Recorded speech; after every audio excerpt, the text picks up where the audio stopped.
Sa malayong lalawigan ng Pilipinas, may isang nayon na napapaligiran ng makapal na kagubatan at misteryo.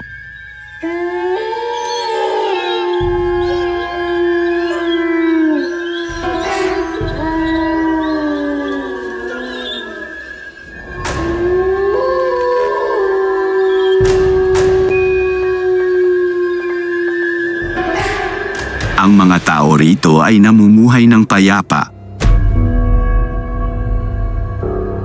Subalit may isang lihim na bumabalot sa kanilang pamayanan, ang pag-iral ng mga aswang.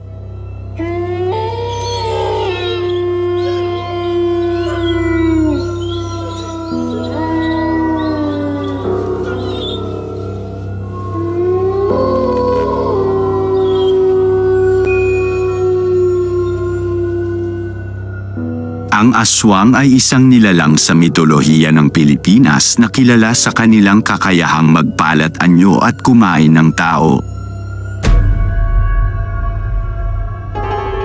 Sa nayong ito, 2 aswang ang namumuhay ng lihim.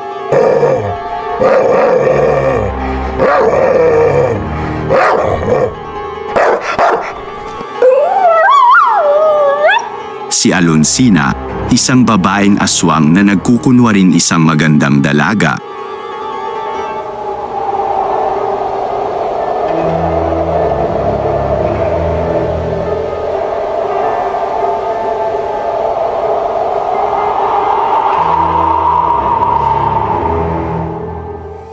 At si Mac Usog, isang lalaking aswang na nag-aanyong mabait at matipunong binata.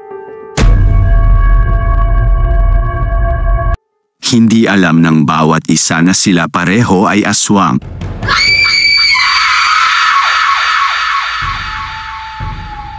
Isang gabi, habang ang buwan ay buo at ang langit ay malinaw,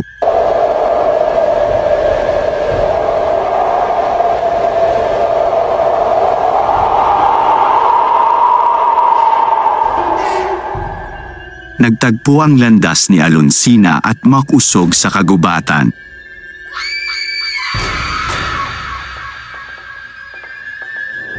Naramdaman nila ang pambihirang lakas na taglay ng isa't isa.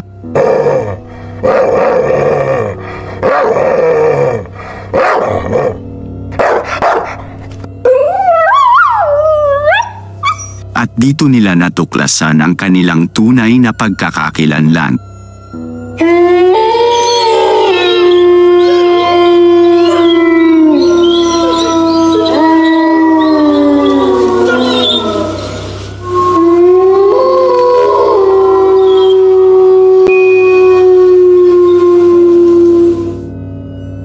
Hindi nagtagal, nagkaroon ng tensyon sa pagitan nila.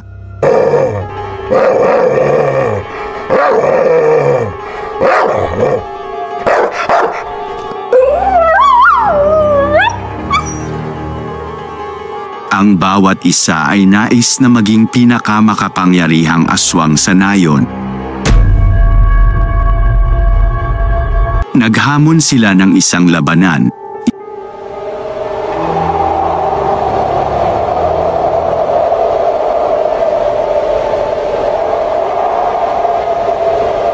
Isang laban na hindi lamang magpapasya sa kanilang kapalaran kundi pati na rin sa kapalaran ng buong nayon.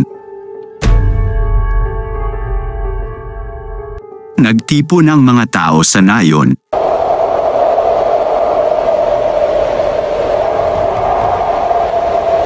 Hindi batid ang tunay na pagkakakilanlan ng 2 mandirigma.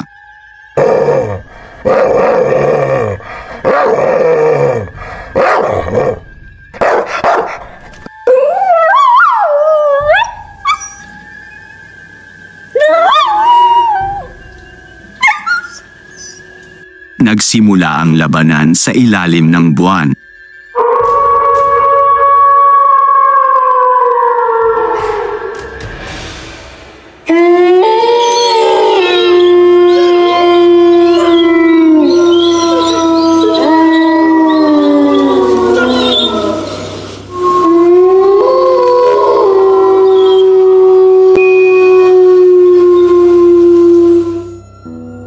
Si Alonsina at Mac Usog ay nagpalit anyo sa kanilang tunay na kaanyuan. Mga nakakatakot na nilalang na may mahahabang kuko at nakakatakot na mukha.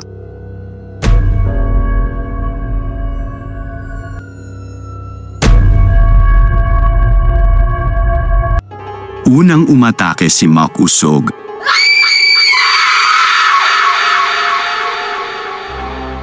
Gamit ang kanyang mga kuko at sobra-natural na bilis.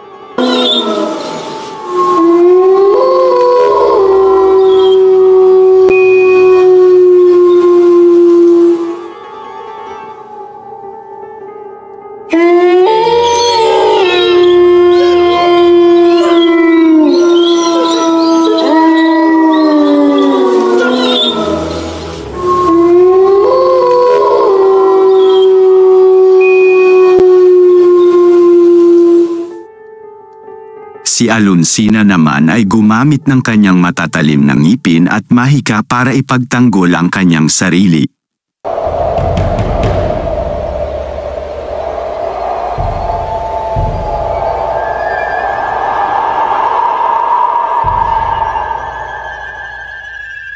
Nagpalitan sila ng mga mabibilis at malalakas na suntok, sipa, at kalmo.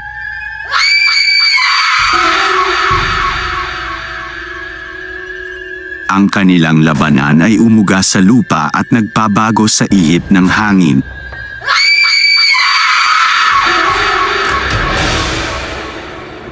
Habang lumalalim ang gabi,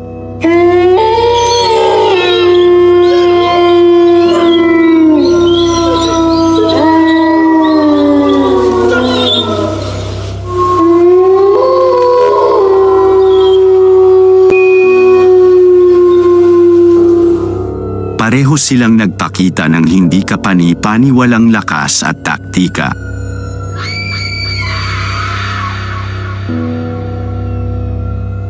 Ngunit, sa gitna ng kanilang labanan,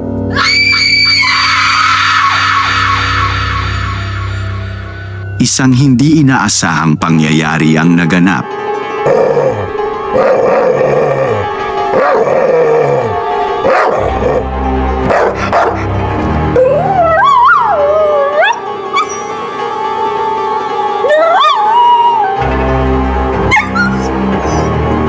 Isang grupo ng mga mandirigmang taga-ibang nayon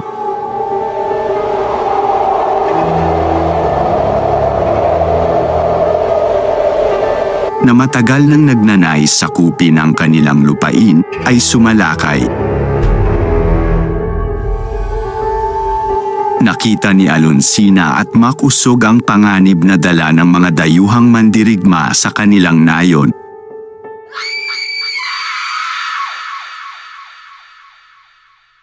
Sa gitna ng kanilang labanan, nagpasya silang magtulungan upang protektahan ang kanilang tahanan.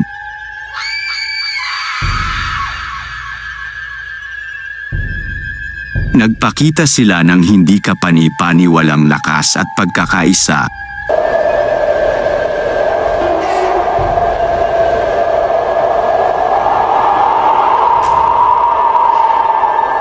Pinagsama ang kanilang mga kakaibang kakayahan upang talunin ang mga dayuhan.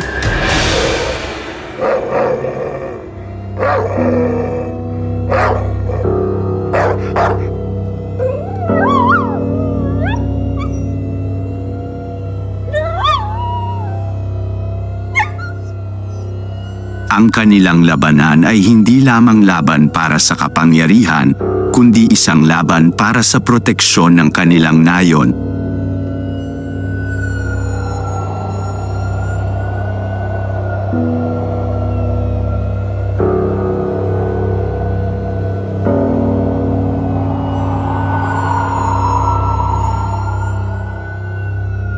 Sa huli, nanaig sina Alonsina at Mac Usog laban sa mga mandirigmang dayuhan. Natutunan nila ang kahalagahan ng pagtutulungan at pag-unawa sa isa't isa.